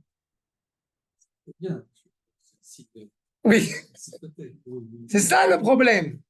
C'est ça la problématique. Et malgré tout, Akash Brou te dit, je ne t'abandonne pas. Oui, mais on est content qu'ils se mettent en colère pour nous mettre dans le. Alternative. Non, mais tu as raison, mais ça veut dire aussi qu'il faut beaucoup de recul pour dire que j'ai reçu une claque, je suis content. Oui, mais n'empêche que. Et c'est pas évident à gérer. Quand même des claques. Bah oui, on en reçoit, mais d'abord, on se demande, d'abord à nous de nous demander quelle est notre part de responsabilité. On reçoit aussi énormément de magnifiques D'accord. choses. Oui, Bien sûr. il y a beaucoup plus que ça. On a une chance. On n'est pas en train de peser. Non, mais c'est ça la question. C'est que la responsabilité que nous avons, encore une fois, à comprendre, à suivre un cheminement qui doit être le nôtre. Oui, je suis désolée, je reparle, on en a un petit peu parlé du désert, cet amour inconditionnel d'Hachem. Je trouve, plus ça va, et plus je trouve que vraiment c'est dans le désert qu'on le ressent le plus. Parce qu'en fait, on est complètement dans un état où on sent notre, peu de capacité à faire, et pour autant on fait beaucoup, et la capacité à Hachem de nous donner énormément. Comme ça. Je suis désolée, je suis un peu. Non, c'est très bien. En tous les cas, la prise de conscience, quels que soient les actes que nous commettons, en tous les cas, quels que soient les actes que nous commettons, quels que soient les mérites que nous pouvons avoir, nous ne venons jamais prôner les mérites pour justifier cette délivrance. C'est l'expression de la confiance envers Akash Baruch Hu, je reprends, Bechesed Gamour. Et comme nous sommes conscients que cette délivrance est motivée par la bienveillance infinie, inconditionnelle d'Akadosh Baruch Hu, donc je ne peux pas avoir peur. Ça y est, ça rentre? C'est clair? Et je veux juste qu'on finisse le Malbim au moins, parce que je sais, mais tant pis, on finira après Yom Ha'atzmaut, mais au moins qu'on finisse ce Malbim. Oui, mais c'est après Yom Ha'atzmaut déjà. À l'Yédé, chez Yeshuati, je vais en grâce, parce qu'en gras un peu plus, la ligne suivante. À l'Yédé, chez Yeshuati, puisque c'est lui ma délivrance d'un point de vue de sa bonté, sa bienveillance infinie. Lo Efrat Dati, donc je n'aurai pas peur dans le futur. Efrat, c'est un futur, qui a chesed lo yufar leolam. La bonté demeurera éternellement. Je reprends le propos, puisque justement, il y a un rapport de père à notre égard, donc il y a un rapport bienveillant. D'accord? Je t'avais cité, je trouve que j'avais cité à cette même table, en tout cas à ce cours-là, cette expression qui inquiétait ma fille de savoir si elle avait été alarmée, est-ce que je l'aimerais quand même. Tu vois? Et j'étais heureux de lui répondre, mais c'est une évidence, la question ne se pose pas. Mais dans sa tête, c'était ça. Est-ce que si je vais à l'armée, est-ce que... Eh bien voilà. La réponse, Katantim. Et la réponse est ça. Comme nous sommes confiants dans la personne qui est donc mon père, donc je sais qu'il m'aimera toujours. C'est ce qu'on nous dit, qu'on soit méritant ou non. Donc on ne peut pas revenir vide, on ne peut pas se désespérer de ce processus, encore une fois, dans lequel nous sommes engagés. Et juste pour terminer ce qui est souligné en bas, les 4 dernières lignes, Hem ashlosha te'amim chez Be'er Haïkarim. Ce que nous a expliqué le Sefer Haïkarim, un livre, encore une fois, essentiel, chez Be'echach Yakim Hashem Devaro. Nous sommes confiants que, bon gré, malgré, qu'on le veuille ou qu'on ne le veuille pas, Akadosh Baruch Hu s'est engagé. La promesse qui est engagée, de la même manière que la promesse qui est engagée auprès d'Abraham, eh bien, se révèle auprès des enfants, auprès de ses fils, auprès de la sortie d'Égypte, de la même manière en ce qui nous concerne. Mitzad achesed, asher lo yichale. Akadosh Baruch Hu est d'abord, se révèle d'abord par la bonté, par la bienveillance. Comprenez que le moment de l'accouchement, titre d'exemple, le moment de l'accouchement est un moment de din qui est profondément terrible.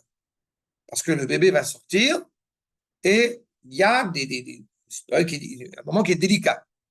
Et pourtant, la mère qui est extrêmement fatiguée, eh bien, il y a quelque chose de profondément naturel, animé par la bienveillance et la bonté d'Akadosh Baruch Hu.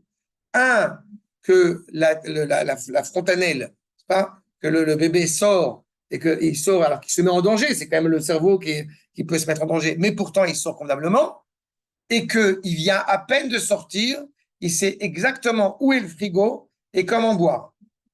Ça, c'est impressionnant. Tout est impressionnant. Alors qu'il n'a pas fait de bénédiction avant de boire le lait. Par exemple, tout cela, ça s'inscrit justement dans le fait que la bienveillance... C'est ce qu'elle a dit, il ne voulait pas sortir, Joseph. Jusqu'à lequel tout le temps, et à un moment, on n'était pas loin de la sortir, donc le vieux a dit, je te préviens, tu vas avoir à faire intérêt à sortir. Attends, je viens de s'énerver, hein. Je te jure. C'est incroyable le dialogue entre le mère et le fils. Voilà. Comment Un peu comme elle nous a dit qu'il tousse, là, tu vois. T'as pas envie elle lui a dit, t'as l'autre, c'est... En tout cas, c'est une bonté qui ne peut pas, encore une fois, s'estomper. Et deuxième point, mitzad kovod shemo shelo yitchalel. On l'avait dit, le deuxième point essentiel, c'est que le nom d'Akadosh Baruch Hu ne peut pas être profané éternellement. Il arrive à un moment donné, stop. Akadosh Baruch Hu, il a construit ce monde, il a créé ce monde pour pouvoir y résider.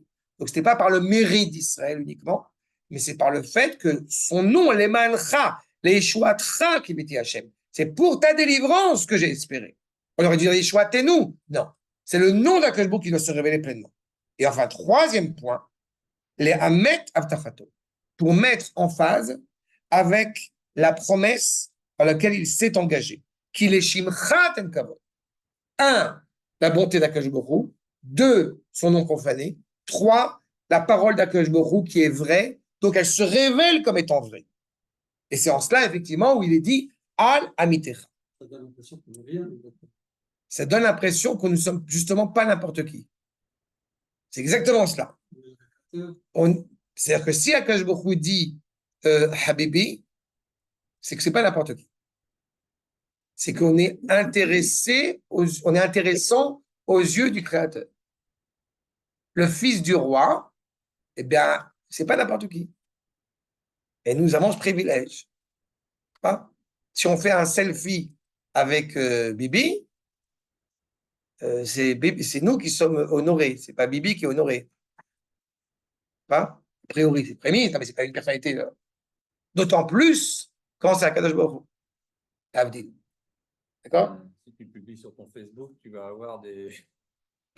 Bon, Hashem. Il y a pas longtemps. Mais encore une fois, ce qui est important, c'est de savoir puiser, justement, c'est la suite, on le verra peut-être, au moins pour terminer là-dessus sur le Metsudot, Bechazot, Makor numéro 8. Veshavtem maï besasson, vous allez puiser de l'eau, vous allez puiser justement ce souffle de sainteté.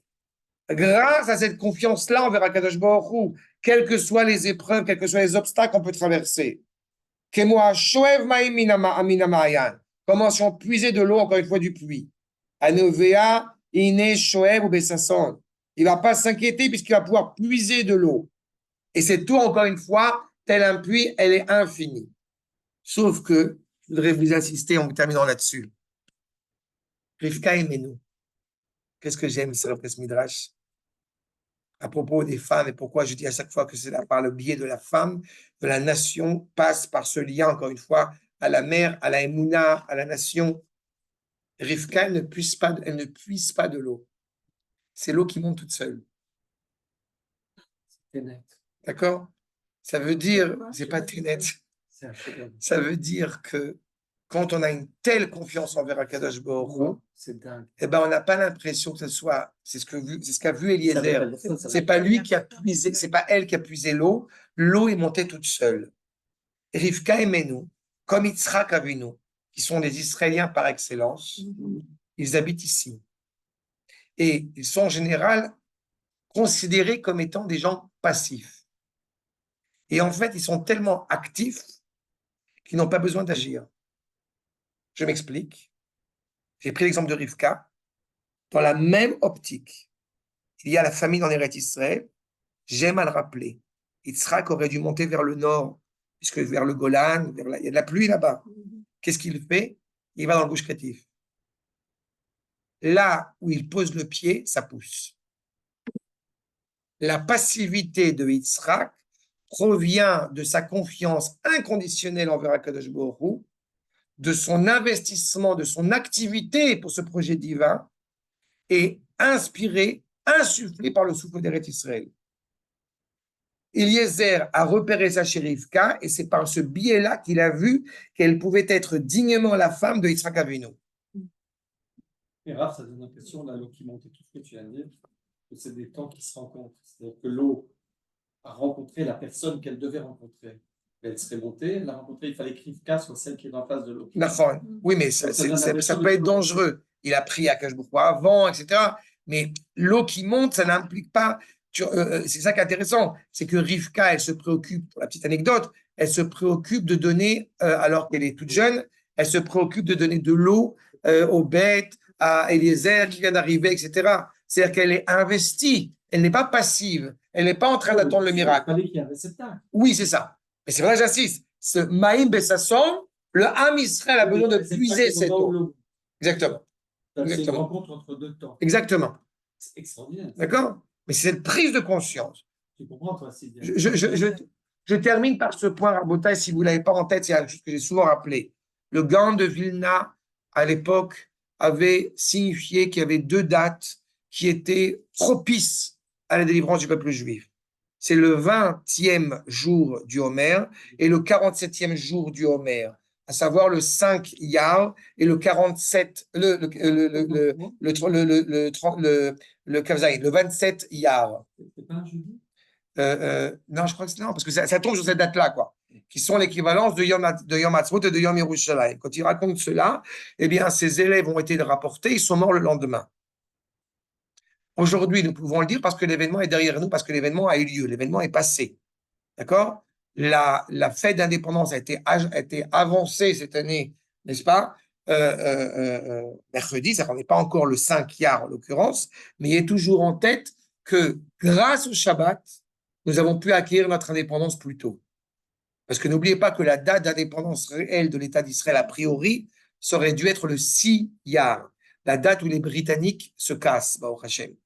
Et comme ça tombait Shabbat, Ben Gurion a anticipé, ça tombait un vendredi, il a anticipé, et le 5 Iyar, il a déclaré l'indépendance. Là, encore une fois, grâce à la prise de conscience de la rencontre, j'ai envie de dire, consciemment ou inconsciemment, grâce à la rencontre avec Akadosh Baruch Hu, par le biais du Shabbat, eh bien, l'État d'Israël a pu naître. 5 Iyar, c'est quel jour? C'est avant. 5 Iyar, c'est le 20e jour du Homer. Et Yom Yerushalayim? Le 37e. 37e ou 47e? Non, 47e. Et ça tombe en fait donc le 27 Iyar. Et le 27 Iyar, c'est le jour où Shmuel Hanavi décède et c'est le jour où le Rav Kook est monté en Eretz Israël. Shmuel Hanavi, fondateur de la royauté d'Israël. On revient sur le temps dont tu avais parlé, c'est magnifique. Tout est inscrit là-dedans. D'accord? On poursuivra Bezrat Hashem dès la semaine prochaine. Sur ce, je vous dis Shalom, Yom Ha'atzmaut Sameach, Geoula Shlema, Bezrat Hashem. Et voilà. תודה רבה.